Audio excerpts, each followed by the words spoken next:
It's been so long since I saw something so breathtaking. I know I don't normally talk about live action stuff on this channel. I'm mainly just an anime manga channel. But after what I just watched, that was probably hands down one of the best live action pieces I have seen. I love fantasy. It's always been my go-to. I've always loved Game of Thrones since it started. I've been watching it for years now. And just seeing all of the build-up to this very moment, this episode, Battle for Winterfell, or Battle of Winterfell, whatever title you want to throw on it, the living versus the dead. It is an episode that I think will go down in memory as probably one of the best episodes of Game of Thrones, but also one of the best episodes, I think, in just recent memory of any TV show. Honestly, this is up there in terms of emotion that I got from it, from, like, the final episodes of Breaking Bad. And I hold Breaking Bad very high up. I love Breaking Bad. Call it overrated, whatever you want. Breaking Bad was a fantastic show. For its own reasons. Obviously, it's a different show. But this episode of Game of Thrones is on a whole other level of just emotion. And it's not just the story or just the characters' lives at stake that really blew me away with this episode. It was just the way the directors slowly built up that tension to where you no longer could take it anymore. And then when the piano just started to play at the, like, near the end of the episode, it just, like, it symbolized all hope was lost. And the thing is that I know with the finale with what Arya did, people are probably going to complain about it. I already sense it. Because, oh, that's it, Night King got defeated like that. At the end of the day, I could see why some would complain, but you gotta remember something. Arya was technically trained to be an assassin, do things, and seeing that finale, it might be somewhat of a cop-out, but at the same time, if everybody just died in one fell swoop, then honestly, would we really like the finale of this series? Would we really want to continue watching? Sometimes there can be a little bit too much tragedy. And death doesn't always symbolize good writing. Just FYI. I mean, I know many like to put death on the same page as, oh, this is a good series.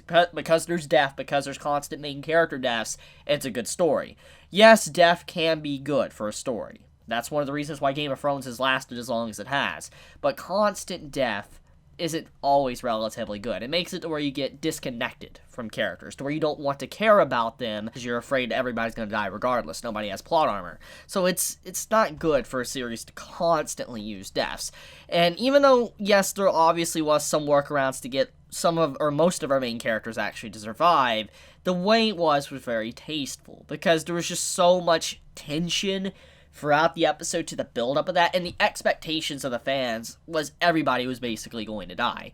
And so seeing the way it went down, it definitely, I think, is going to surprise everyone. In terms of what happened, I think everyone will be surprised with that finale. Unless you watch the episode or were spoiled, you're going to be just outright shocked. Because obviously it's past the books now. We don't even know what's going on in the books now because obviously the show is past it. But let me get right down into it, okay? Because this is my reaction, my overall thoughts of the episode, my raw thoughts, because I just finished it like 5 minutes ago. I will say that I love the usage of the undead. It is something that you don't see a lot in shows, especially that use undead, especially armies of undead. It's something that always has irked me, because undead is literally, like, symbolic for death itself. It's literally just a wall of death, or the essence of death. And there's been a lot of shows I've seen over the years, not just, like, anime, what I normally do, or manga, but just TV shows, books, whatever, that have, undead, or death itself, that isn't really used properly. If there's one thing that Game of Thrones has done a fantastic job with, is demonstrating how terrifying an army of the undead really would be. It's not just the fact that obviously they're already dead and they look grotesque and their flesh is falling off, they look like bones or whatever. It's the fact that the army of the undead, they don't need to sleep. They don't need to eat. They can endlessly march. They have infinite stamina, endurance, because they no longer feel anything. One of the most terrifying things, I think, for any soldier probably to face is an opponent that literally cannot feel and cannot stop. That's probably one of the most terrifying opponents to face. Because everything up to this very point of the show, all of our characters that's gotten a fight, they've always fought an opponent that technically was living. And when they finally brought the man down, or whoever down, they knew they were dead. Death was the end. But in this case, this army of the undead just marching, it doesn't stop. Death isn't the end for them. They can keep coming. And the way they don't care about themselves, you just see them just flinging themselves to their death, not even caring, like undead, like further past death because, they're using the still. It's scary because it's not something you would normally see from an army. Normal army would still want to not die. They'll try to keep their numbers, basically. But you see them just endlessly meat-walling themselves up against, like, the Unsullied to the Dothraki, which... Oh my god, the Dothraki. Oh. Let's get into that before I carry on with the undead. I want to talk about the undead, but I really want to talk about the Dothraki for a second. How many seasons have we been built up, or has been built up, for the Dothraki to get to Westeros? Think about that. Season 1, Season 2? It's been a long time coming, since then. And they finally landed on Westeros, and then they march in, doing their, Dothraki cry, on their horses, their flame weapons, and that, as they march in, this army that's terrifying, is technically like a myth or mystery or whatever, that's been talked about for a long time, rushes into the darkness. And they were the first to die. They died so quickly. And that's what made it so terrifying, was because the Dothraki as soldiers, regardless if they're barbarians, savages, they are good fighters. And they are terrifying. We have seen it firsthand throughout fights, throughout the series of Game of Thrones. And just seeing how they were basically wiped out in an instant. Gone. That's what made the episode have a tone. It set the tone up perfectly for the rest of the episode. Because of something like the Dothraki, this army that is terrifying for many, just to get wiped out, that is unsettling. Because they marched in to the darkness, not knowing what they were going to fight, and they just hit a wall of flesh and dropped dead. That's the scary thing about that. Then, the Unsullied. That was another thing, too. The Unsullied, as an army, also been built up for a very long time. And seeing them stand and fight against this death itself was probably one of the most ballsy things you could do. I know that's kind of there's a joke in there, but it's amazing. You gotta imagine, you saw a lot of characters freaking out, just looking at what they were fighting.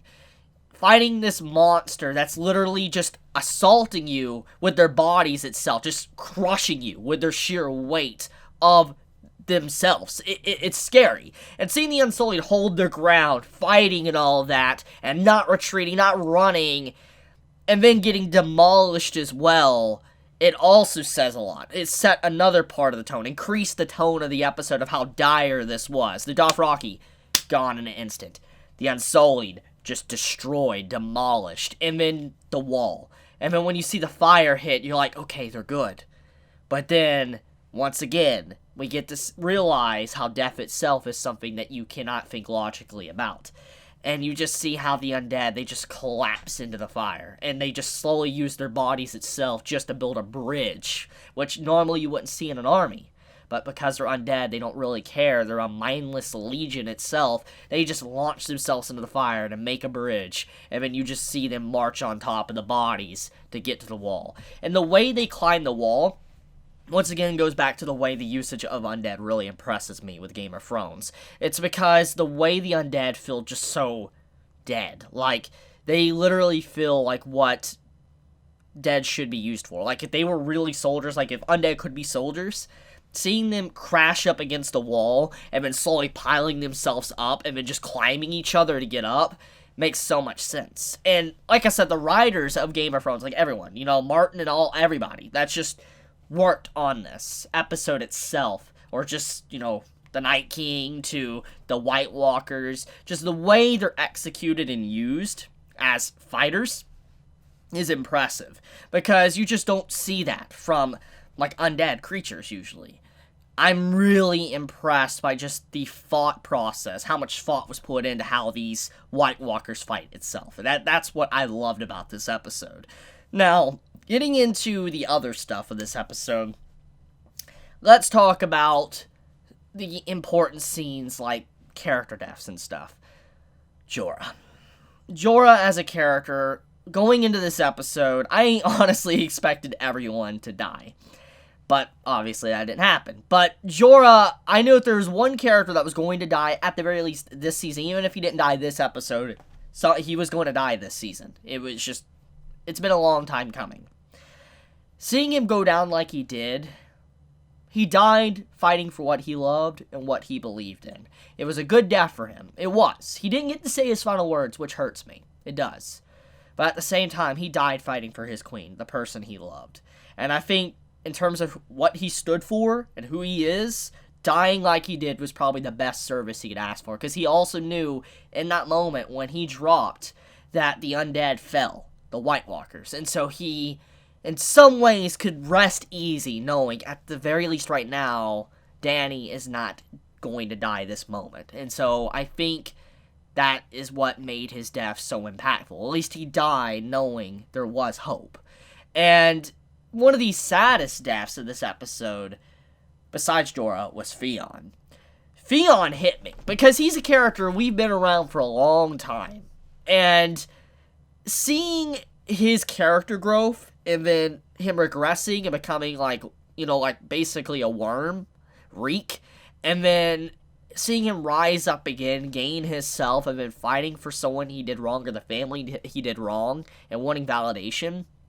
And when he hears those final words, "You're a good man," and he charges towards the Night King, we all knew, watching that moment, he was going to die. There's no way he was going to live that encounter.